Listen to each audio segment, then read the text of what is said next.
बिस्मिल्लाहिर्रहमानिर्रहीम। साल 2023 जेडीसी कुर्बानी बराए मुस्तहिकीन के लिए जानवरों की आमद का सिलसिला शुरू हो चुका है और आपको दिखा रहे हैं इस वक्त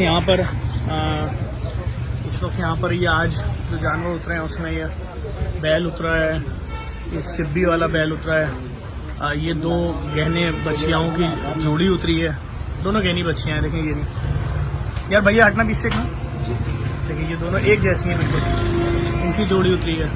ये दो सफ़ेद और ब्लैक भैंसे हैं, वाइट आइज़ वाले, वाइट बालों वाले, इनकी जोड़ी उतरी है, इनकी जोड़ी उतरी है।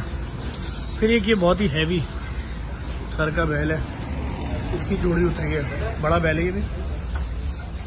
और बाकी जानवर कल परसों इस पर आना शुरू हो गए और 100 से ज़ायद सफ़ेद ऊँट आते हैं, उसके लिए भी तैयारियां शुरू हो चुकी हैं। और ये सब ईद कुर्बान पर, ईद उल अज़हा पर 5-5 किलो के पैकेट बन के मुस्तहिकीन में तकसीम किया जाता है। इसका गोश्त की तैयारियों का सिलसिला शुरू हो चुका है। इस वक्त मैं हाउस ऑफ जेडीसी के बाहर के मनाजिर आपको दिखा रहा हूँ और जानवर यहाँ तकरीबन आज से उतरना शुरू हो चुके हैं।